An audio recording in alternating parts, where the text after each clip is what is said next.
इस वीडियो को लाइक करें और ज़्यादा से ज़्यादा शेयर करें ताकि लोगों तक बआसानी हक पहुंच सके।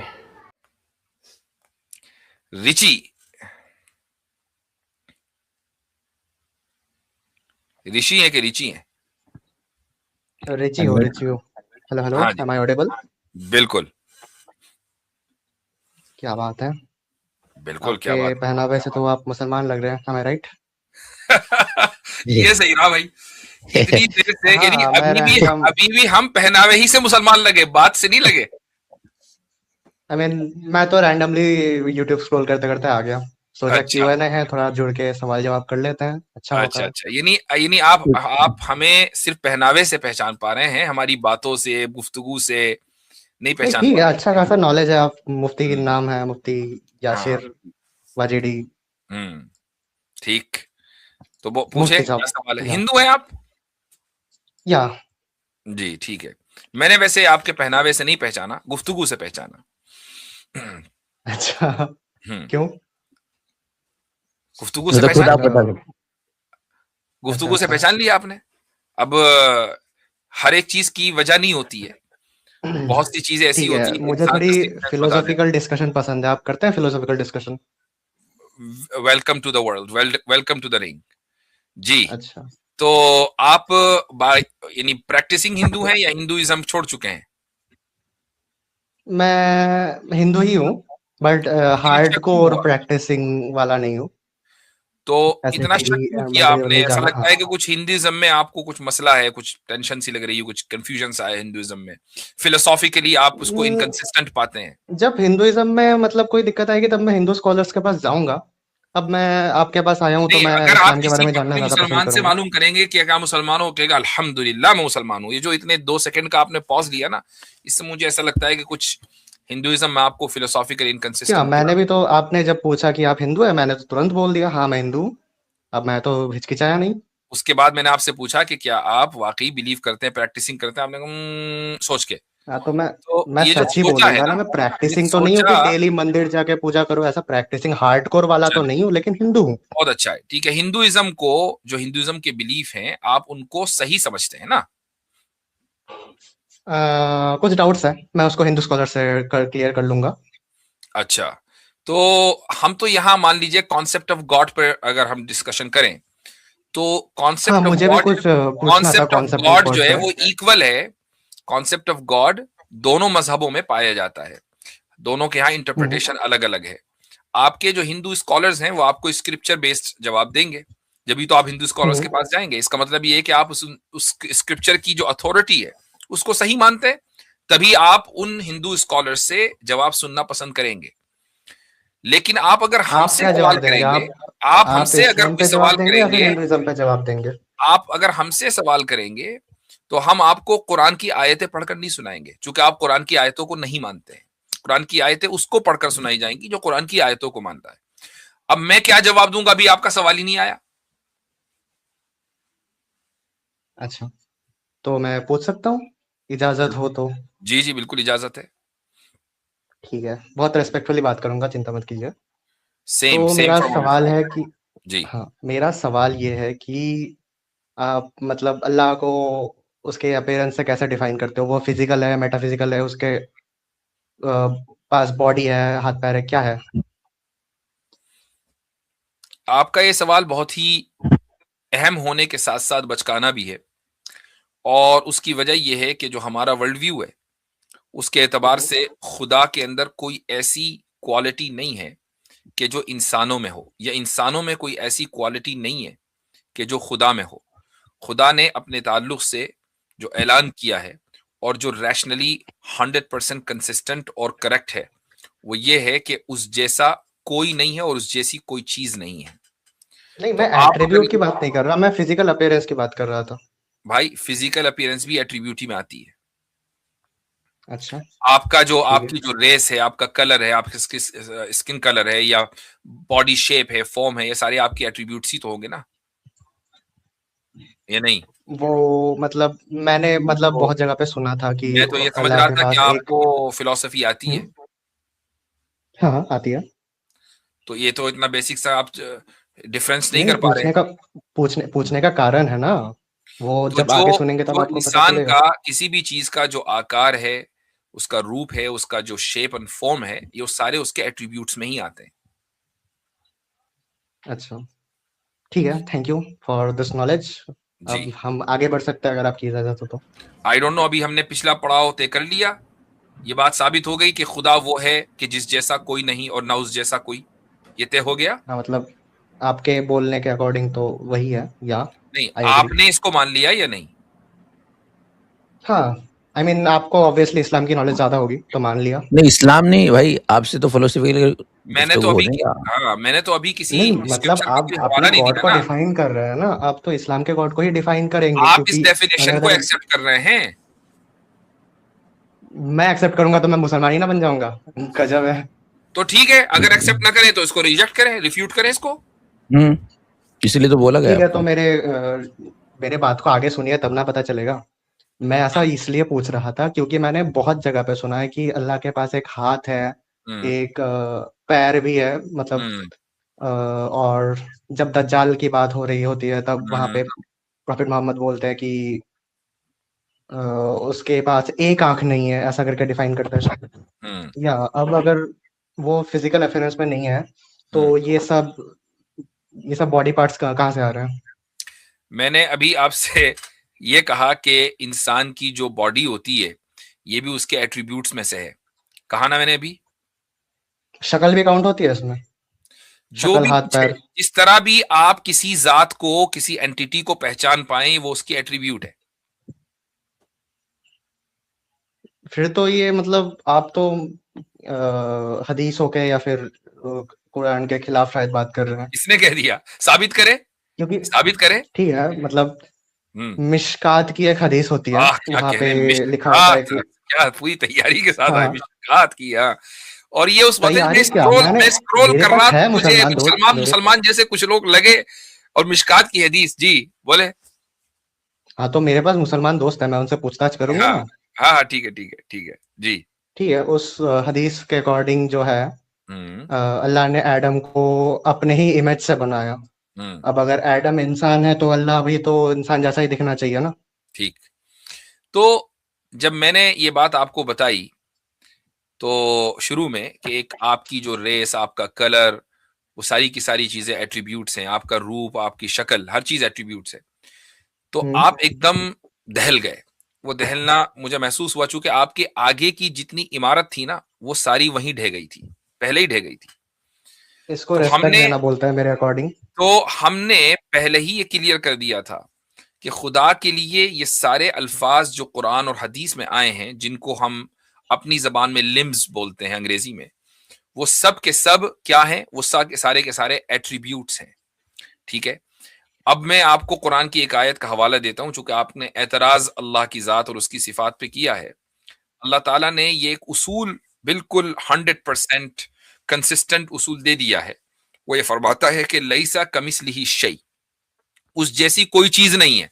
और ये बात भी जब आपने खुदा का तारुफ मुझसे पूछा, उसी वक्त मैंने जिक्र कर दी थी कि ना उस जैसा कोई, ना हम उस जैसे हो सकते हैं, ना वो हम जैसा होगा।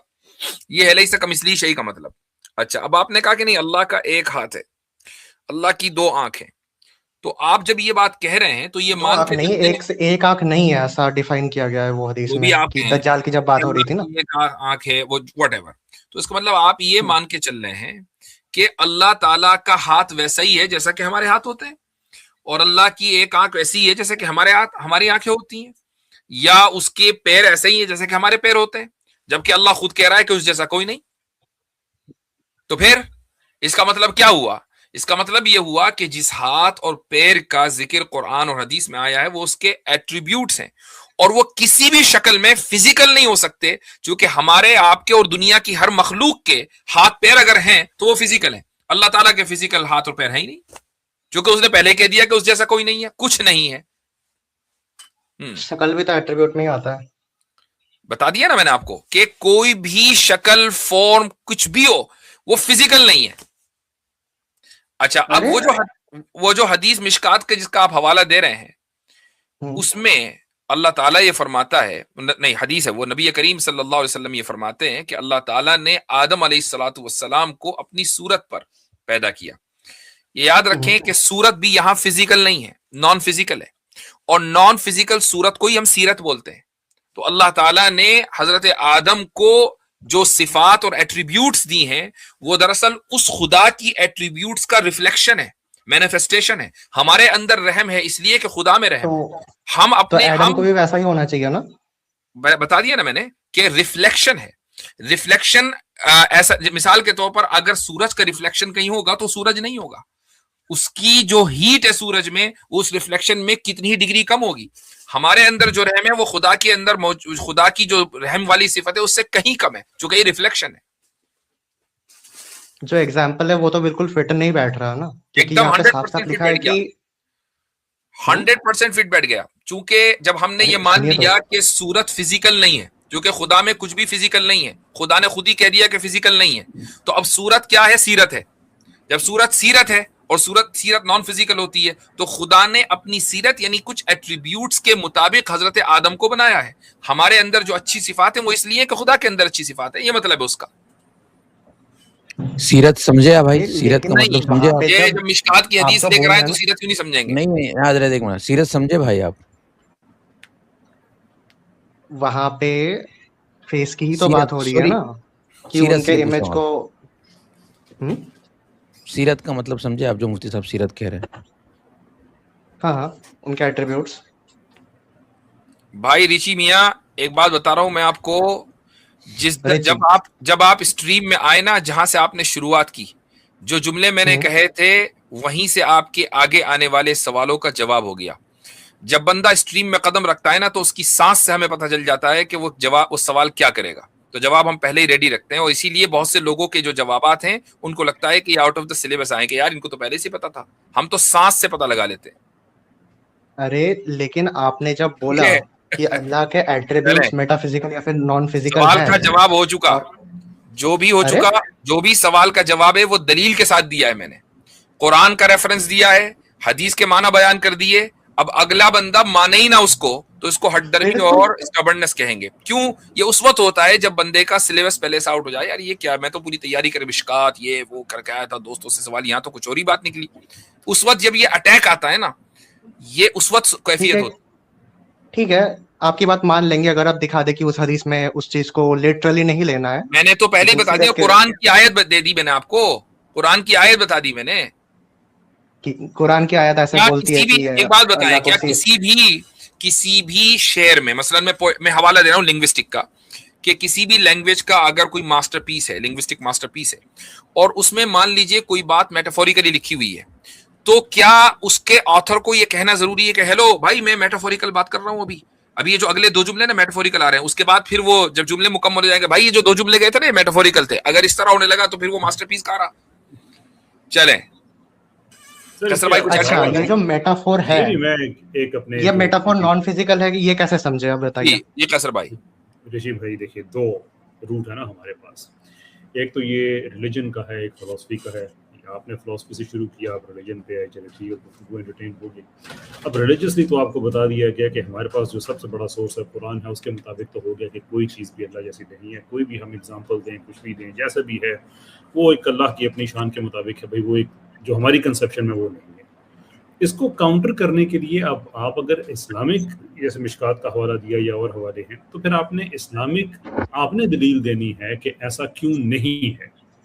और अगर आप इस्लामिक को छोड़ के फिलॉसफी पे जाना चाहते हैं, तो भी आपने बताना है कि हम क्यों गलत कह रहे हैं, क्योंकि नहीं ये तो क्या जो फिलोसफी है वो इस्लाम से मैच नहीं होता क्या?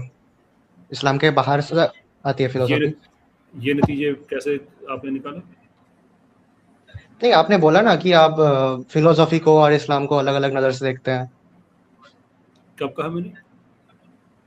अरे कुछ देर पहले ही तो आपने बोला। नहीं, आपको क्या समझ लगी मैंने क्या कहा था? आपने बोला कि हम फिलोसफी पे बात करने आए थे, ठीक है, उसके बाद बात हम मिशकात पे लेके गए, यानी इस्लाम पे लेके गए, तो आप इनडायरेक्टली यही बोलना चाहते हैं कि आप इस्लाम को और फिलोसफी को अलग अलग नजरिए से देखते हैं। मैं आपकी बात कर रहा हूँ कि आपने कहा मैं फिलोसफी पे बात करूंगा, फिर आप मिशकात पे लेके आ गए, आपकी गुफ्तगू एंटरटेन हो गई।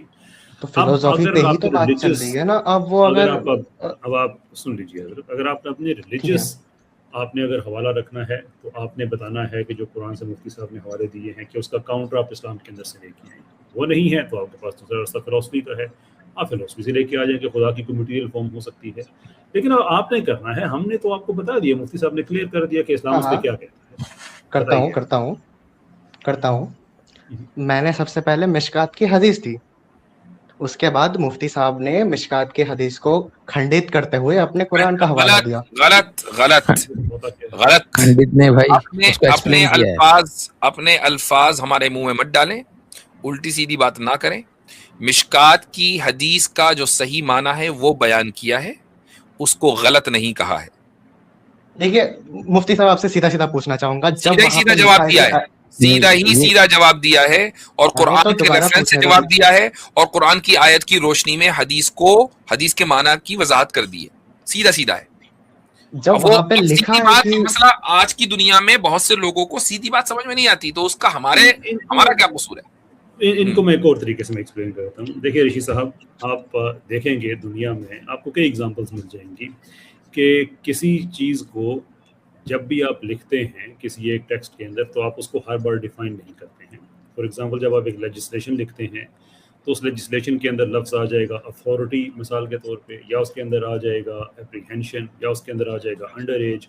तो एक अलहदा सेक्शन दे दिया जाता है उसके लिए कि इसका ये मतलब है, इसका ये मतलब है, इसका ये मतलब है। अब हर जगह ऐसा नहीं होगा कि दोबारा लफ्ज़ अथॉरिटी आएगा तो आगे एक्सप्लेनेशन आ जाएगी। किताबों के अंदर ग्लोसरी ऑफ टर्म्स आ जाती है कि ये सारी जो हम टर्म्स इस्तेमाल करें इसका ये मतलब है। तो कुरान के हवाले से जब, या इस्लाम के हवाले से जब हम बात करते हैं कि अल्लाह अज़्ज़ व जल की ज़ात के हवाले से कुरान क्या कहता है, मीन्स के इस्लाम क्या कहता है, तो बात तय हो गई है कि उसकी हम कोई ऐसी एग्जांपल जो ह्यूमन कंसेप्शन में आ सकती है वो नहीं हो सकती। अब इसको हदीस में आ गए, अल्लाह के हाथ की बात आ जाए, अल्लाह के या पाँव की बात आ जाए, चेहरे की बात आ जाए, तो ये तय हो गया है बाय डेफिनेशन कि वो हमारी कंसेप्शन के अंदर नहीं है। अब इसको हर जगह डिफाइन नहीं किया जाएगा। आपके पास अगर कोई ऐसी हदीस है, कोई ऐसी आयत है जिसमें यह कहा गया है कि वो फिजिकल है और उस डेफिनेशन से हट के है जो कुरान ने दे दी है, तो अब आपने देनी है, इसलिए कि मिशकात का जिक्र आपने किया है, इस्लामिक रूट के लिए आपने दिया है। जो पैगाम हमारे पास आया है उसको सिंपल तरीके से नहीं आना चाहिए क्या? बिल्कुल सिंपल तरीके से आया है। इससे दो ज्यादा अरब लोगों सिंपल, से पूछते हैं, आप नहीं बताएंगे। सिंपल तरीके में मेटाफोर आता है? इससे ज्यादा सिंपल बिल्कुल आता है, बिल्कुल आता है, अरे बिल्कुल आता है, सिंपल में आता है। कोई लिंग्विस्टिक प्रिंसिपल बताइए जो प्रोहिबिट करता हो इसको।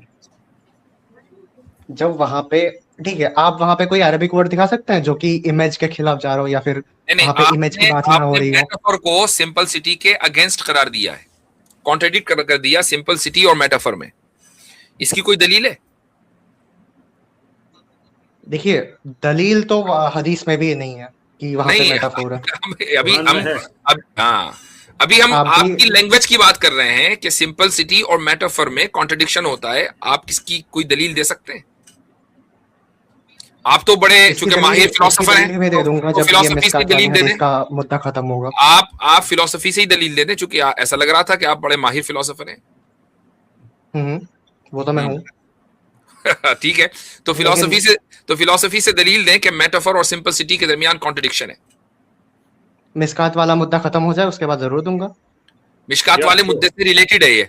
सर वो मैं तो खत्म कर पहले देता हूँ। हाँ, तो सर, मिशकात वो वाला खत्म मुद्दा करते अभी तक अच्छे तरीके से आपने क्या क्लियर नहीं कहा हुआ कि है ना। आपको अरबिक के अल्फाज चाहिए, ऐसी ही बात है।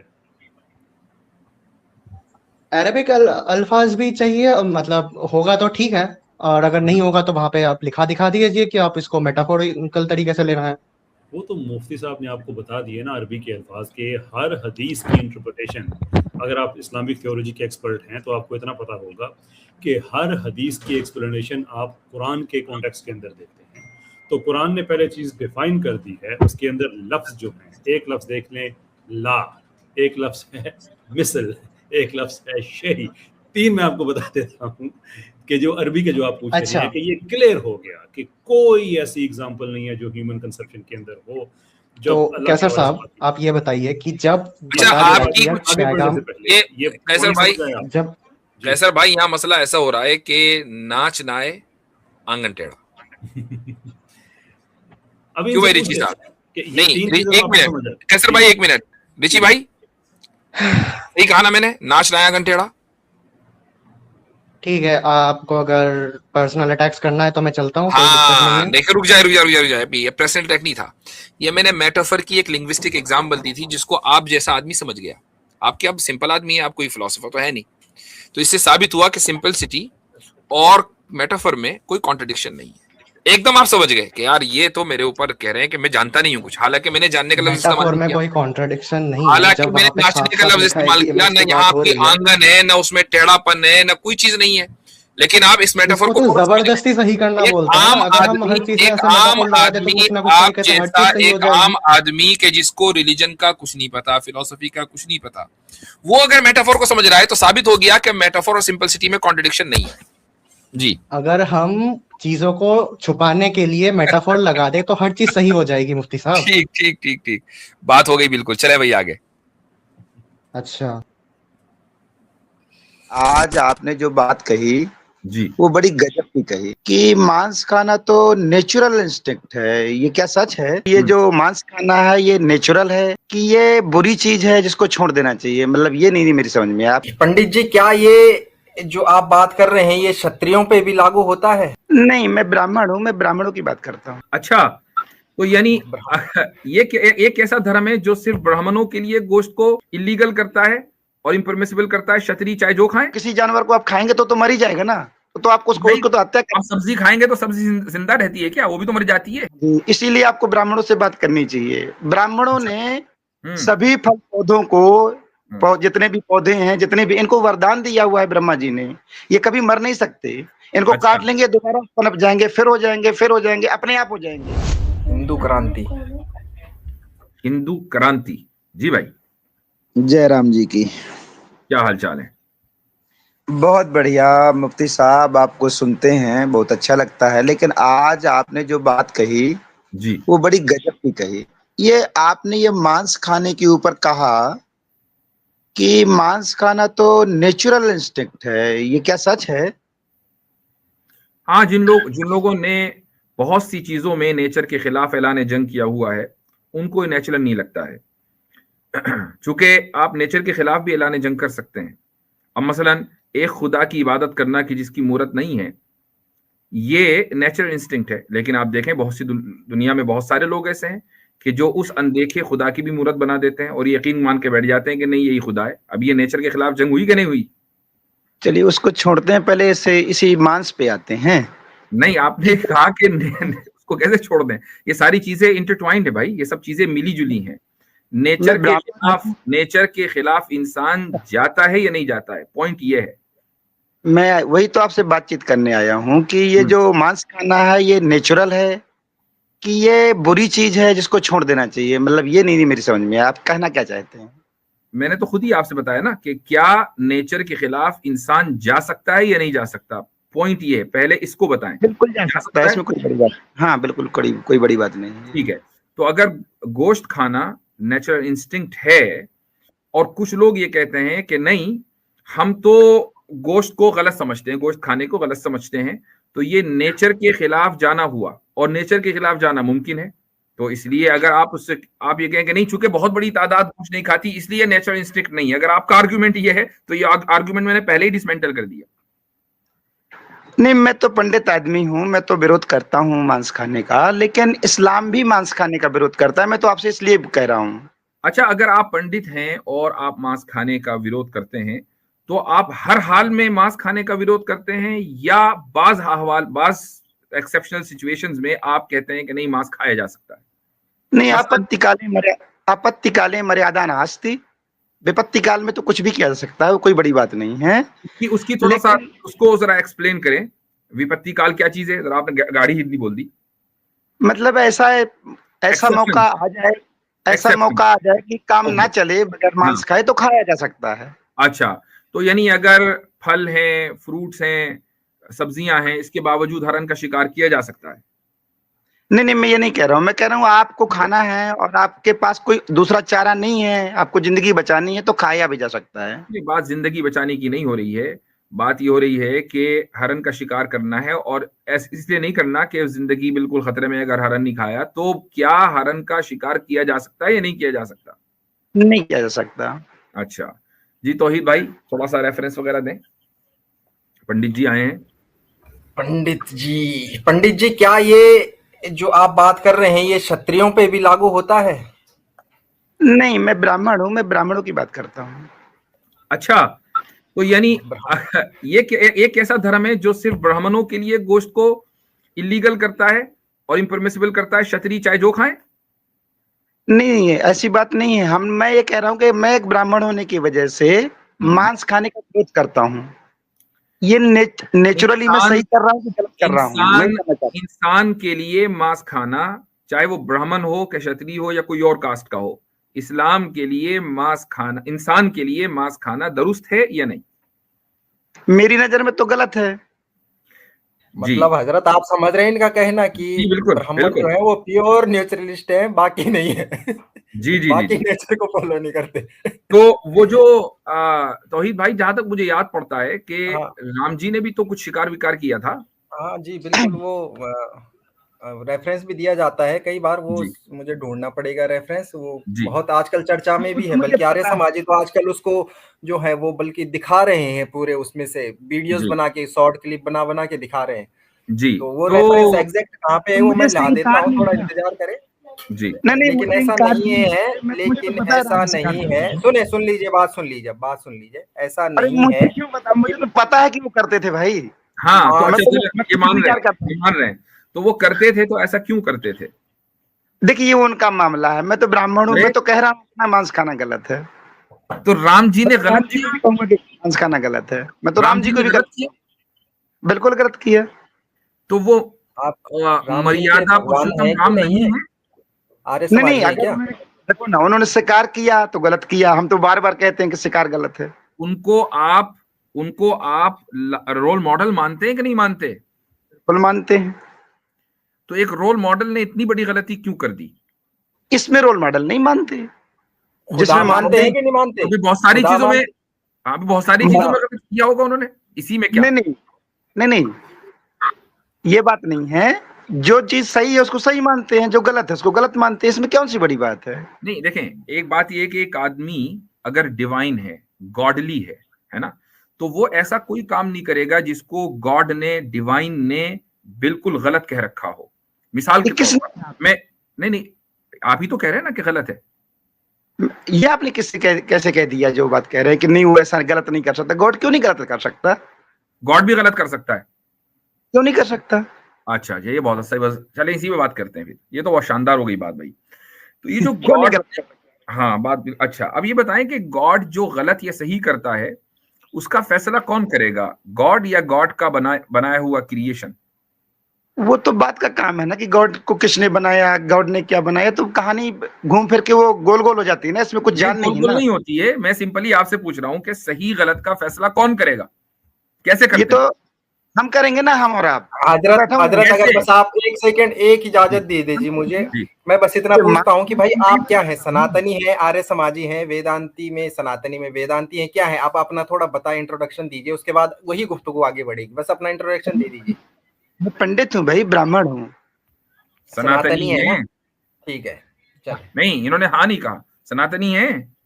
ओ भाई, सनातनी ही होते हैं ब्राह्मण तो। ओके, चले।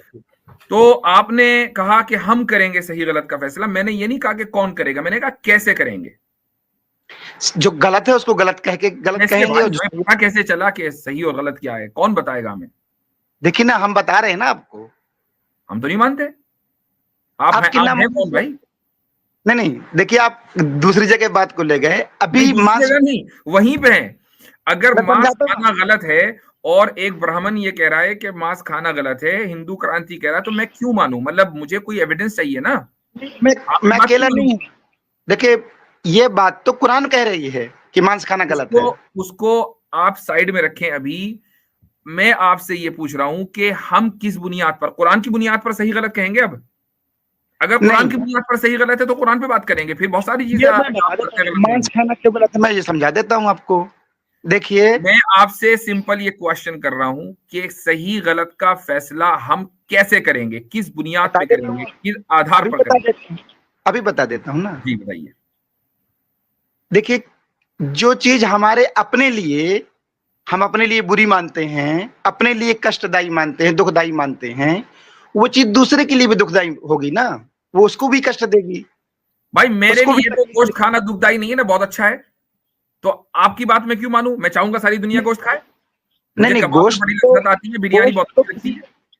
गोश्त तो किसी को मार के मिलता है ना, आप उसको मार देंगे तभी ना गोश्त मिलेगा। तो अब इसका मतलब ये हुआ कि सारा जो फलसफा है वो पेन के ऊपर है, बिल्कुल उसी के ऊपर है दर्द कि के आप किसी दर्द की के हत्या ऊपर कर रहे हैं। दर्द के ऊपर बिल्कुल है। ओके, हाँ, अगर ये साबित हो जाए कि सब्जियां या जो प्लांट्स हैं उनमें भी दर्द महसूस करने की ताकत होती है, तो फिर सब्जी नहीं भी ना खाएं।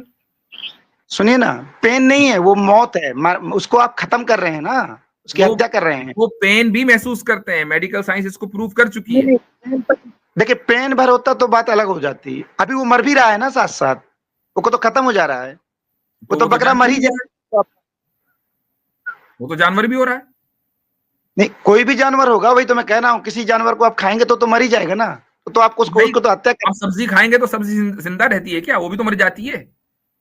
इसीलिए आपको ब्राह्मणों से बात करनी चाहिए। ब्राह्मणों ने सभी फल पौधों को, जितने भी पौधे हैं, जितने भी, इनको वरदान दिया हुआ है ब्रह्मा जी ने, ये कभी मर नहीं सकते, इनको काट लेंगे दोबारा पनप जाएंगे, फिर हो जाएंगे, फिर हो जाएंगे, अपने आप हो जाएंगे। ये अमर है, ये कभी मर नहीं सकते। अच्छा, कोई भी वनस्पति मर नहीं सकती। ब्रह्मा जी के इस वरदान पे बात करते हैं। चले, मैं ये कहता हूं कि आपने एक सब्जी खाई, शलजम खाया, ठीक है? हाँ जी, पूरा खा लिया, अब ये दोबारा कैसे उगेगा?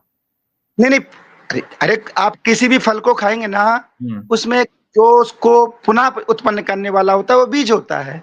बीज छोड़ देंगे वो पुनः उत्पन्न हो जाएगा, फल खा लेंगे, बीज छोड़ देंगे।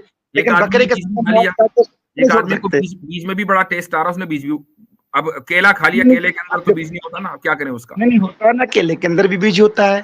और केले का केला जो है ना वो फल है, उसका जो जीवन है वो पेड़ है। पेड़ तो जीवित रहता है, पेड़ कभी खत्म नहीं होता। पेड़ काटेंगे फिर वो उगाएगा, काटेंगे फिर उगाएगा। भाई तो सलजम में भी बीज नहीं होता, गोभी में बीज नहीं होता, आलू में बीज नहीं होता। आलू निकाला, काटा, खाया, पकाया, वो कैसे उगेगा? मतलब जो आलू हमने काटा या जो सलजम हमने काटा वो दोबारा कैसे उगेगा? उसकी प्रजाति नहीं, उसके भाई बहन तो उग जाएंगे, लेकिन वो कैसे उगेगा जो हमने खाया? और दर्द उसे भी हो रहा है मेरे भाई, वो एक ही पेड़ है, एक पेड़ में बहुत से आलू हैं। एक पेड़ में एक ही सलजम निकलता है भाई, किसने बोल दिया एक पेड़ में 2 सलजम निकलते हैं? अगर दोनों को खा लिया चलो ठीक है, अरे एक सलजम ही निकलता है ना, तो समाप्त नहीं होता, उसका बीज फिर भी जिंदा रहता है, बीज से बनता है। वो तो जानवर भी, बकरा भी समाप्त नहीं होता, बकरा भी चलता रहता है। कब से खाते आ रहे हैं हम बकरे की बिरयानी, बीफ वीफ, बकरे को आपने मार के खाया, बकरा तो खत्म हो गया, वो तो मर गया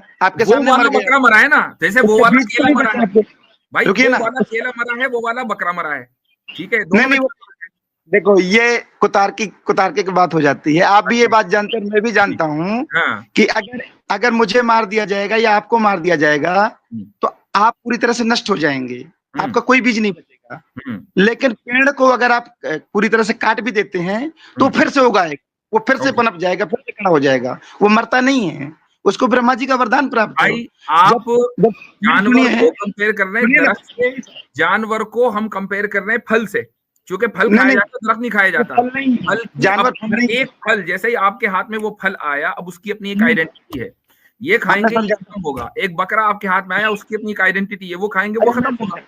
देखिए गाय का फल दूध है, आप दूध की असल बात मेरे भाई, हिंदू क्रांति भाई, असल बात ये है कि आपको सही और गलत की आपको सही और गलत की तमीज कैसे हुई, वो हम बता रहे हैं ना। हाँ, मैं इसीलिए तो बता रहा हूँ आपको। देखिए जब चूंकि उसमें हत्या हो रही है, हत्या की वजह से वो नष्ट हो जा रहा है। हत्या करना, किसी का भी मार देना, किसी की भी हत्या कर देना धर्मतः पाप है। ठीक है, अगर ठीक है, अगर हत्या करना ही यानी पेन देना अगर इमोरल है, मुझे पेन नहीं, वो हत्या है। अरे नहीं, पेन अलग, पेन तो दर्द है ना, दर्द में मनुष्य जिंदा भी रहेगा, दर्द भी हो जाएगा, लेकिन वो मर ही जाएगा तो काय का पेन? पेन नहीं है, वो मौत है। किसी को मौत, किसी की हत्या किसी की सूरत में नहीं की जा सकती। हत्या किसी भी कीमत पर पाप है, उसका पाप ही लगेगा, यानी डेथ पेनल्टी भी नहीं दी जा सकती। नहीं, वो उसमें कोई और दूसरा रास्ता नहीं है। आपने हत्या कर दी तो आप पापी हो गए। इसका आपको ऊपर हर्जाना भरना पड़ेगा अगर आपने हत्या कर दी। पेनल्टी दी जा सकती है कि नहीं? नहीं, क्या है कि पेनल्टी, अगर मर गया तो मर गया, बस बात आपकी है, आपने हत्या कर दी, आपको पाप लग गया, इसको कोई नहीं बचा सकता। तो यानी आप मर्डर करते फिरे, नो टेंशन? नहीं, मर्डर करेंगे तो टेंशन है ना, वही तो कह रहा हूँ, किसी को मारेंगे तो आपको पाप लगेगा, आप ऊपर पाप जा तो करके लगेगा। नरक में जाएंगे। उस पाप तो लगेगा। मान लो आपने किसी का मर्डर किया, तो आपको हैंग हाँ। करना चाहिए कि नहीं करना चाहिए? ये तो दुनियावी भी बात हो गई ना, मैं तो वो धार्मिक बात करता हूँ। भाई वो तो हमें भी पता है, दुनिया में तो रह रहे, दुनिया में किस तरीके से व्यवस्था चलाएंगे, निजाम कैसे चलाएंगे, डेथ पेनल्टी करें कि ना करें? मैं निजाम वाला आदमी नहीं हूँ, मैं धार्मिक आदमी हूँ, मैं धर्म की बात भाई करता हूँ। आपका धर्म अगर इस दुनिया में जिंदा कैसे रहना है वो नहीं बताता, तो धर्म तो फिर बेकार हुआ ना। धर्म को ये बताना चाहिए कि मैं इस दुनिया में कैसे रहूं, सुकून के साथ, अमन के साथ, इंसाफ के साथ। अगर धर्म आपका ये नहीं बता रहा तो क्या फायदा फिर उस धर्म का? वो देखिए, वो अलग मैटर है, सब्जेक्ट आपने कहा कि हत्या करना बुरा है, तो डेथ पेनल्टी भी बुरी हो गई। अगर डेथ पेनल्टी भी बुरी है कि आप 100 आदमियों के मारने वाले को भी आप डेथ पेनल्टी देकर इस मुल्क में, इस दुनिया में सुकून और इंसाफ नहीं ला सकते हैं धर्म की बुनियाद पर, तो फिर धर्म को तो एक्सपायर हो जाना चाहिए भाई।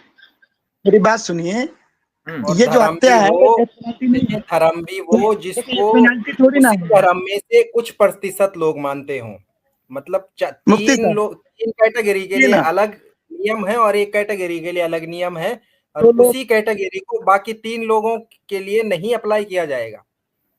तो सब लोगों के लिए नहीं है। पूरी इंसानियत, जिस धर्म की आप बात कर रहे हैं, सुने भाई, जिस धर्म की आप बात कर रहे हैं वो तमाम इंसानियत के लिए नहीं है। मैं अपना धर्म समझाऊंगा ना आपको, आप चिंता क्यों करते हैं?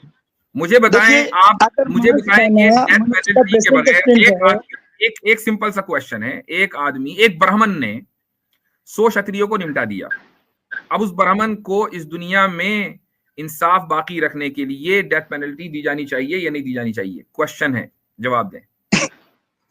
आप देखिए, बात को दूसरी तरफ ले जाने की कोशिश करते हैं। बिल्कुल यहाँ है वही है, क्योंकि बात डेथ के ऊपर है, बात किलिंग के ऊपर है, वो चाहे जानवर की हो कि इंसान की हो। मुझे बताएं, एक ब्राह्मण ने 100 क्षत्रियों को निपटा दिया, अब उसका क्या करें इस दुनिया में धर्म की रोशनी? ब्राह्मण हो, चाहे क्षत्रिय हो, चाहे वैश्य हो, चाहे शूद्र हो, अगर उसने हत्या की है तो उसको उसका पाप लगेगा ही लगेगा। दुनिया वो तो हमें भी पता लगेगा भाई। इस दुनिया में क्या करें? इस दुनिया, देखिए, ये दुनिया तो समर्थवानों की होती है ना, पावरफुल लोगों की होती है। पावरफुल जो कर देते हैं वही सही होता है, जो नहीं, जो कमजोर होते हैं वो भोगते रहते हैं। ये दुनिया तो अब अगर पावरफुल ब्राह्मण शूद्रों को निपटाते रहे तो वही सही है। वो तो संसार है। देखिए, पावरफुल मुसलमान लोगों को निपटा दिए हैं। आपने अभी कहा भाई पावरफुल की, जो पावरफुल करेगा वो सही है, तो पावरफुल ब्राह्मण सारे शूद्रों को, दलितों को निपटा दें, वो सही है? इस दुनिया में जो पावरफुल है, जो करता है वही सही होता है, ये दुनिया का रिवाज है। ये है करप्शन जो धर्म देता है इंसानियत को, कि नहीं, ये करप्शन नहीं है, ये रहेगी पावर की बुनियाद पर। अगर ये बात है ना, आपकी जो जहनियत है वो गुलामों की जहनियत है। आप लोगों को बताना चाहते हैं कि सारे तुम लोग जो है ना, पावरफुल लोगों के गुलाम बने रहो, तुम लोगों को जिधर हाका जाए, जानवर की तरह तुम्हें रखा जाए, तुम उस तरीके से रहो। अगर ये धर्म की तालीमात है तो फिर ये धर्म यही किया इंसान को अपील करेगा। धर्म वो होता है जो आपको ये कहे कि कूनू कव्वामीन बिल क़िस्त शुहदा लिल्लाह, कि तुम इंसाफ को कायम करने वाले बनो। यहां तक कि वो इंसाफ अगर अपनों के खिलाफ भी हो तो तुम इंसाफ को कायम करो। ये है धर्म, इसको कहा जाता है। अगर एक आदमी किसी दूसरे को कत्ल करे तो किसास का हुक्म है कि उसको इस दुनिया में रहने का हक नहीं है, पाप मिलेगा वो अल्लाह देखेगा। लेकिन इस दुनिया में ऐसे आदमी को रहने का हक नहीं है, डेथ पेनल्टी है, क्योंकि इस दुनिया में हम आए हैं अमन के साथ, सुकून के साथ। तो ये जो करप्ट आइडियोलॉजी है, मुझे हैरत है कि ये आइडियोलॉजी कैसे पनप रही है और लोग उसको कबूल कर रहे हैं। आप जैसे लोग अभी जिंदा हैं, सुभान अल्लाह। चले इनको कर लेते हैं। अच्छा, अरे भाई रुके, ब्रेक लगाएं, आपको रोकना बड़ा मुश्किल होता है। आपने परशुराम को भी, तो आपकी अगर आइडियोलॉजी तो बहुत सही फैला, अगर वाकई से फैला पावर की बुनियाद पर, इस्लाम जिंदा है। अगर वाकई आपके इस तरफ को मान लिया जाए, तलवार की बुनियाद पर इस्लाम फैला, तो फिर तो सही फैला भाई। फिर आपको शिकायत किस चीज की है? बहसबाजी कर रहे हैं। मैं इनसे एक सवाल पूछ रहा हूँ, परशुराम की फोटो लगा के आए हैं, अगर मैं सही हूँ, परशुराम का परशु है आपके पास। परशुराम भी तो पंडित थे जिन्होंने 21 पीढ़ियां क्षत्रियों की गर्दनें उड़ा दी थी। मतलब पीढ़ियां नस्ल खत्म कर दी थी। अरे मुझे पावर थी, उन्होंने उड़ा दी भाई, मैं तो कह रहा हूँ ना कि उड़ा दी, मैं वो मना तो ब्राह्मण थे। अब देखें पावर कि थी जो ना। ब्राह्मण भाई ने हत्या की वो हत्या मिलेगी नहीं मिलेगी? चढ़ते सूरज को सलाम वो तो करना है लगेगी, इसको। पेनल्टी तो लगेगी ही लगेगी। हत्या का तो मुकदमा उन पर है ही, क्योंकि वो तो ये कश्यप ऋषि ने उनको मैं उनको मैं हिंदू भाइयों कश्यप को एक ऋषि ने बात उनको कहना कहा। चाहूंगा, हमारे यहाँ सिस्टम अलग है एक भाई, मिनट अब इनको नीचे हमारे यहाँ म्यूट कर दें। मैं हिंदू भाइयों को एक बात कहना चाहूंगा, वो हिंदू भाई जो इस बात से व्हाट्सएप यूनिवर्सिटी के इस प्रोपेगेंडे से मुतासिर है कि भाई गजनवी आ गया था और फला आ गया था और औरंगजेब आ गया था वगैरह वगैरह, ऐसे ही लोग थे कि जिन्होंने सपोर्ट किया था, वो वैसे ही नहीं आ गए थे भाई। यही लोग थे कि जो चढ़ते सूरज को सलाम कर रहे थे, यही लोग थे कि इनको पकड़ो। मुसलमानों से इस्लामोफोबिया इसका इजहार करने की कोई जरूरत नहीं है। अगर ऐसे लोग ना होते तो उनमें से कोई एक भी राजा महाराजा या बादशाह नहीं बन सकता था। ये लोग थे, ये मिल गया एक बंदा। तो इस वीडियो को लाइक करें और ज़्यादा से ज़्यादा शेयर करें ताकि लोगों तक हक पहुंच सके।